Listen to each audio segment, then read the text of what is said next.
Neopian lore, what we got in store. Talking about the things that we love and adore. We're all over 20, right? We say indoors. And play this game. And love this game. Sometimes hate this game.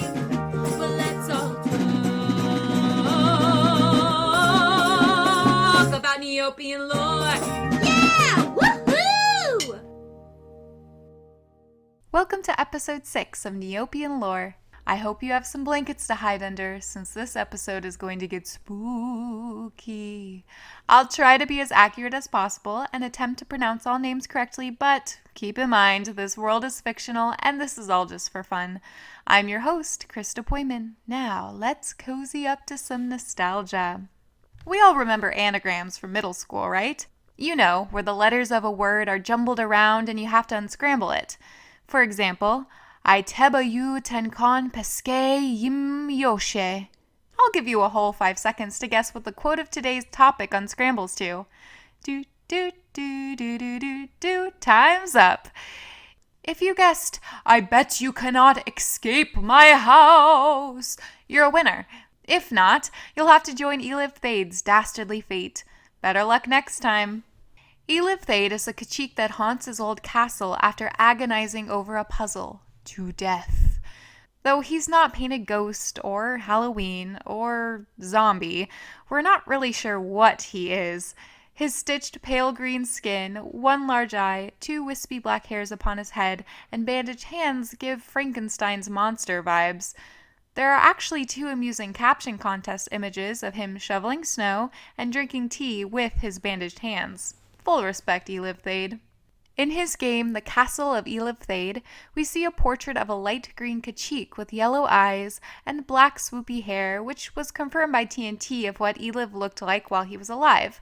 So, why these radical changes? Let's start from the beginning, shall we?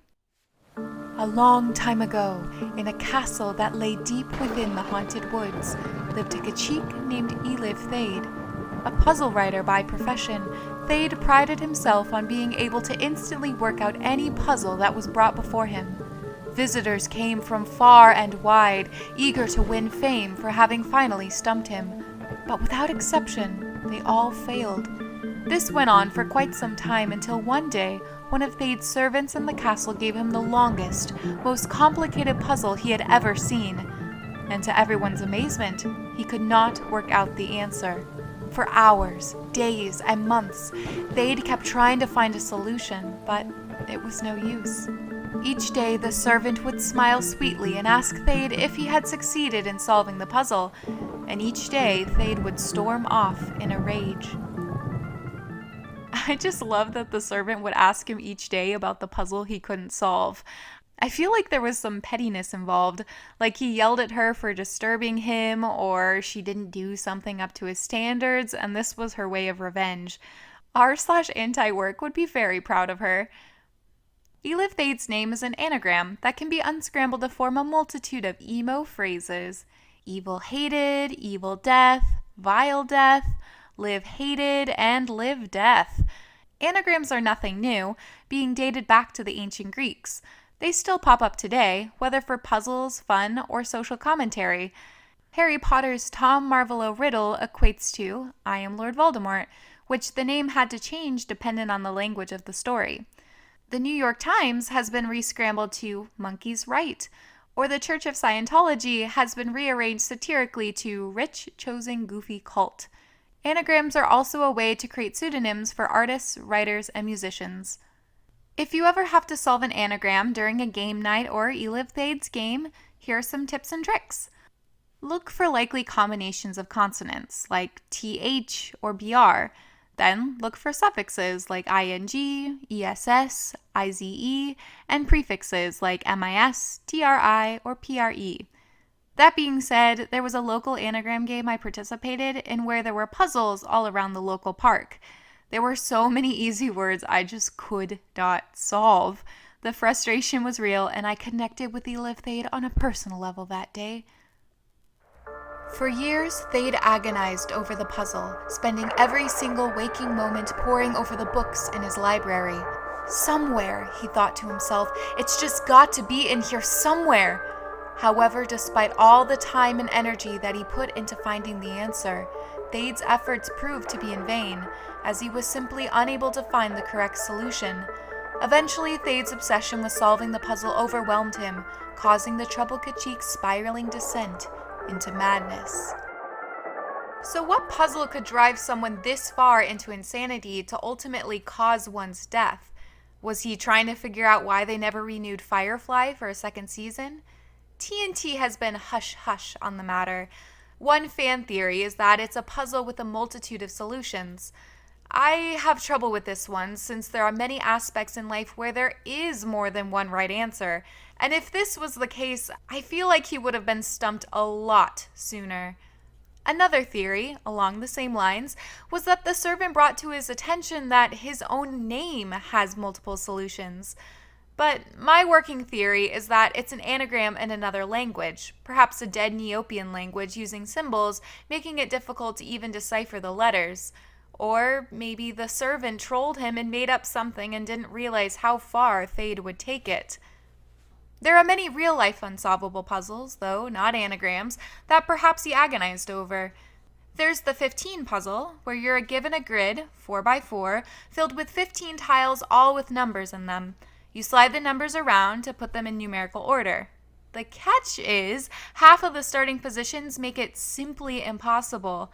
Or maybe he was attempting the 3 cups problem, where you have 3 cups, 2 upright, 1 down. You turn 2 at a time with the goal of having them all face the same direction.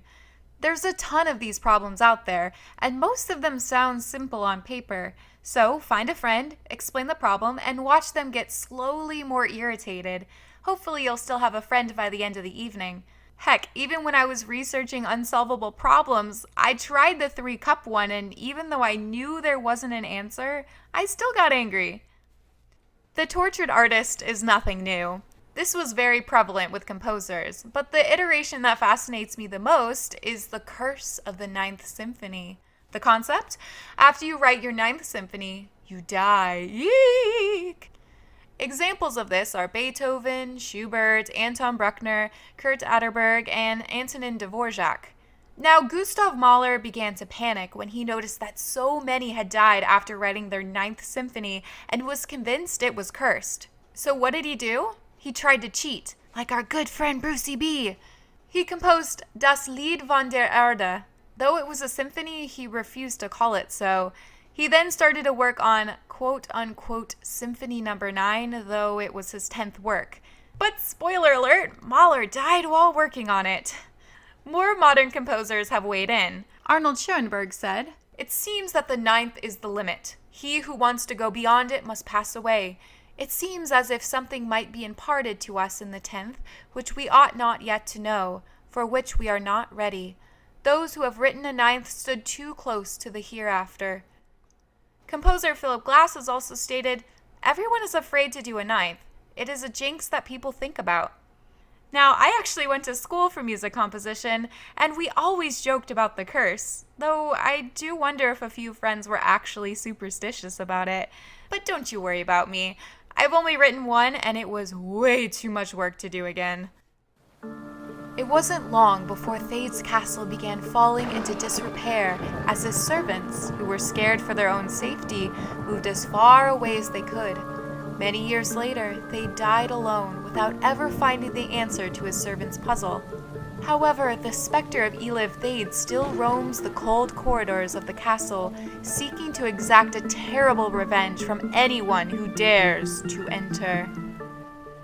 And guess what? Somebody did decide to enter the manor. You can play as the character Gilly in the game The Castle of Eliv Thade. The description being, while lost in the haunted woods one stormy night, a young Usul named Gilly takes shelter in the crumbling old castle. Unfortunately, if she wants to get back out, she has an insane, puzzle-loving ghost to contend with. Oh, poor Gilly. This little Usul was at the wrong place and wrong time, and then becomes the main character of the Tale of Woe plot, where she has to deal with even more undead. Going back to the game, you explore the castle and collect items by solving anagrams. In honor of this episode, I spent 3 hours playing the game to achieve a gold trophy. Worth it! It would have been a lot more during Neopets' heyday in the early 2000s. If you score 1200 or more in the game, you actually are awarded an avatar. Now you can painstakingly try the game without any assistance for a trophy or avatar, but you can also use an anagram solver like everyone else. There's a great one on Jelly Neo. If you're playing for fun, I suggest just doing shorter words. It's still challenging, but not bang your head against the wall challenging. You go through multiple rooms in the castle: the dining room, kitchen, library, bedroom, and finally the crypt, which leads to game over. The items you collect as Gilly do exist outside the game, though. The Sword of Skardsson is a Hidden Tower Battle Dome item, dealing 15 icons of dark magic. Skardsson is an anagram for the word darkness. The item description states, "Just the trick to put a pesky, menacing, undead monster out of its misery." The Shield of Pion Troict is another Hidden Tower item and shields against dark icons. The anagram for Troict is the word cotter, which means a person who is provided housing in return for labor. So maybe it was from one of the servants? Now, the Amulet of Thilg is only a TCG item, but if you rearrange Thilg, it becomes light, so Amulet of Light. And lastly, you have the Grimoire of Thade, a book in which Thade wrote down every puzzle he ever devised. Supposedly, the last person to read it made it all the way to page 2 before he went insane. Since Eliv Thade died in his house, I'm curious about where his body went. If he died agonizing over the puzzle, I would say the library, but we don't see a skeleton anywhere in the game. So maybe some kind Neopian or servant returned to place him in the crypt, or chucked his body at the game's graveyard. It's right next door. Now, in the item description for the book The Demise of Eliv Thade, it says, "The author attempts to separate myth from reality in the stories about this infamous death." So perhaps the tortured puzzler was a bit on the dramatic side. Maybe he passed away from natural causes and so happened to be working on a difficult puzzle. Again, fictional world here, but this happens in real life. The person's myth or story is more fantastical than the truth. For example, the Winchester Mystery House. Shortly after her husband's death, Sarah Winchester moved out west to San Jose, California, and bought an 8-room farmhouse. She then started renovations in 1886 and only stopped at her death in 1922.